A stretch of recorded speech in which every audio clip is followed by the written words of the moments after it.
बिस्मिल्लाहिर्रहमानिर्रहीम, अस्सलाम वालेकुम सल्लल्लाहु अलैहि। नेक्स्ट हमारे पास क्या है बेटा, कंजक्शन के ऊपर बात करेंगे। किसके ऊपर बात करेंगे?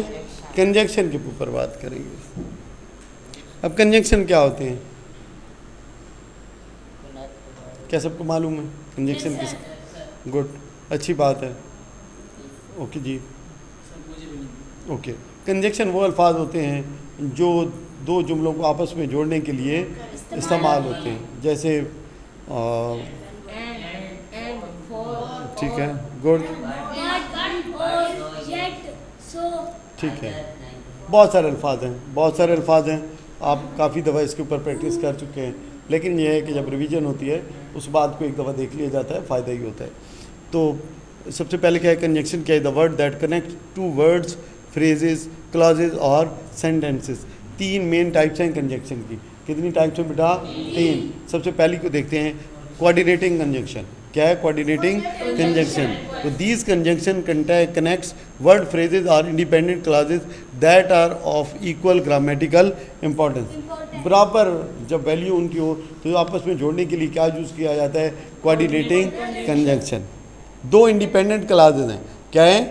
जैसे अली स्कूल क्या है? जाहिद बीमार है, ठीक है। अली स्कूल क्या है और जाहिद बीमार है, तो बीच में हम क्या है? अली, ठीक है, Ali went to school and जब एंड जाहिद इज़ इल। तो ये दोनों अलग अलग हैं, क्या है? ये दोनों अलग अलग हैं।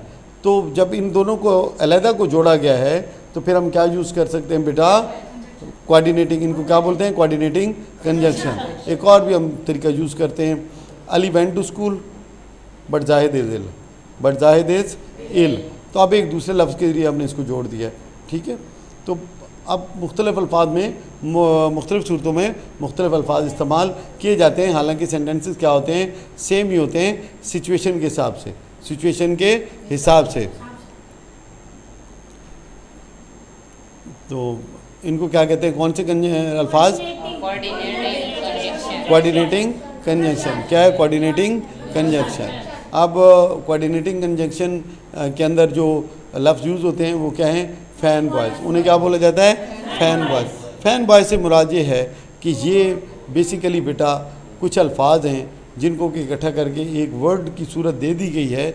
बेसिकली आपको यादाश्त, आपकी यादाश्त के अंदर इसको बेहतर तरीके से रखने के लिए। फ़ैन बॉयज़, एफ से क्या बनता है? फॉर, ए से एंड, एन से अच्छा जी, ठीक है, अच्छा जी। उसके बाद बी से बट, ओ से, वाई से, और आखिर पे है एस, सो। तो टोटल मिलके क्या बन गया? Fan boys. तो अगर कोई लफ्ज़ फ़ैन बॉयज़ में से आ गया बीच में तो वो क्या होगा बेटा? कौन सा कंजक्शन? कोऑर्डिनेटिंग। अदरवाइज कोऑर्डिनेटिंग नहीं होगा। यहाँ तक बात क्लियर हो गई कि नहीं होगी?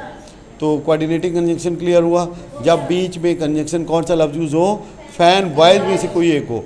ये नहीं है कि फ़ैन बॉयज़ ही आप ढूंढते रहें, ठीक है। मतलब है कि फ़ैन बॉयज़ की जो लिस्ट है उसमें से अगर कोई भी लफ्ज़ कंजक्शन की जगह यूज़ हुआ तो फिर क्या होगा? ये कौन सा conjunction? Coordinating conjunction. Otherwise coordinating conjunction तो नहीं होगा। फिर दो सूरतें रह जाती हैं, एक सबऑर्डिनेटिंग कंजक्शन है और फिर क्या हमारे पास क्या है? कोरिलेटिव कंजक्शन भी मौजूद है, उसके ऊपर बाद में डिस्कस करते हैं, ठीक है। यहाँ तक ये बात क्लियर हुई कि नहीं? अगर आपको आइडेंटिफाई करना पड़े तो कर लेंगे या मुश्किल है? नेक्स्ट हमारे पास क्या है? कोऑर्डिनेटिंग के बाद क्या है बेटा? सबऑर्डिनेटिंग। अगर कंजक्शन एक यूज़ हुआ है, क्या यूज़ हुआ है बेटा? एक कंजक्शन यूज़ हुआ है और वो फ़ैन बॉयज़ में से नहीं है तो फिर क्या होगा? ये सबऑर्डिनेटिंग कंजक्शन। क्या होगा? Subordinating conjunction. और लाजमी नहीं होता कि कंजक्शन बीच में ही आए, लाजमी नहीं होता कि बीच में ही आए, शुरू में भी लग सकता है, शुरू में भी लग सकता है। उस सूरत में क्या होता है कि बीच में फिर कॉमा लगा देते हैं दो जुमलों को अलग करने के लिए, ठीक है। तो ख्याल करना है कंजक्शन अगर बीच में कॉमा लगा है और शुरू में आपके यहाँ पे फ़ैन बॉयज़ के अलावा कोई कंजक्शन मौजूद है तो फिर ये कौन सा कंजक्शन होगा बेटा? Subordinating conjunction. क्या होगा? सबऑर्डिनेटिंग कंजक्शन होगा। बात समझ लगी कि नहीं लगी? अच्छा जी। यहाँ पे जैसे इसको मैं कैसे पढ़ सकता हूँ, I stayed home because it was raining, because आप फैन बॉयज में से नहीं है तो ये कौन सा कंजंक्शन होगा, सबऑर्डिनेटिंग कंजंक्शन होगा कि नहीं। अब इसको मैं एक और तरीके से भी लिख सकता हूँ, क्या, because it was raining, because it was raining comma I stayed home, I stayed home. अब देखें कंजंक्शन कहाँ पे उठ के चला गया, शुरू में, कहाँ शुरू में, और बीच में क्या लगा दिया हमने, कॉमा लगा दिया। रूल भी यही है, रूल भी यही है, अगर कंजंक्शन बीच में लगाओ तो कॉमा नहीं लगेगा, कंजंक्शन शुरू में लगाओ तो बीच में फिर क्या लगेगा, कॉमा लगेगा। नेक्स्ट हमारे पास क्या है, कोरिलेटिव कंजंक्शन। अगर दो कंजंक्शन यूज़ होते हैं जोड़े में, किस में यूज़ होते हैं, पेयर में, इसे कहते हैं बेटा कोरिलेटिव कंजंक्शन। आइदर और, neither nor, both and, not only के साथ क्या होता है, बट आल्सो। तो ये पेयर्स हैं, ये क्या है, ये पेयर्स हैं, दो इकट्ठे यूज होंगे, ये इकट्ठे दोनों यूज होंगे। जैसे either you go to the party or you stay at home, either you go to the party or stay at home. तो यहाँ पे कौन सा कंजंक्शन है, कोरिलेटिव कंजंक्शन। बात समझ लगी कि नहीं लगी, कंजंक्शन की तीनों टाइप्स क्लियर हुई। अब देखते हैं इसके ऊपर कुछ सवाल हमारे पास मौजूद हैं। Which conjunction is use to show a reason और कॉज, रीजन जाहिर करने के लिए, वजह जाहिर करने के लिए कौन सा कंजंक्शन यूज होगा, फॉर। क्या यूज होगा, फॉर। सही है गलत है, बट भी होगा सर। हाँ जी, बट तो मतलब है कि उसको बताने के लिए होता है कि ये काम उसके खिलाफ हुआ है, उसके खिलाफ हुआ है, ठीक है। यहाँ पे क्या यूज होगा, फॉर यूज होगा। अच्छा जी, लेट्स सी हमारे पास नेक्स्ट क्या है,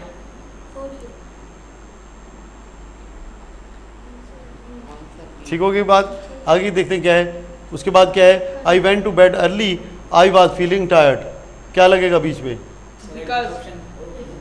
ये because, so, although, if. I went to bed early I was feeling tired, because, क्योंकि मैं टायर्ड फील कर रहा था, क्योंकि मैं टायर्ड फील कर रहा था।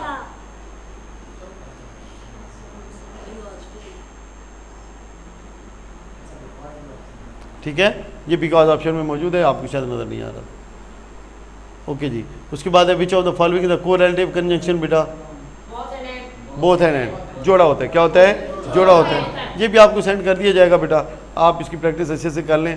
देखिए इतना टाइम नहीं होता कि सारी चीज़ों को, मतलब है कि हाँ ये है, आपको लिस्टें दे दी जाएंगी, आप उसको अटैम्प्ट करें और फिर वापस करें। लेट्स सी देखते हैं कि किस हद तक आप दुरुस्त कर सकते हैं, ठीक है। तो लेट्स सी, ये था हमारे पास क्या था, कंजंक्शन के ऊपर। तो कंजंक्शन जहाँ बैंड होता है उसके बाद हम नेक्स्ट टॉपिक डिस्कस करेंगे। अस्सलाम वालेकुम।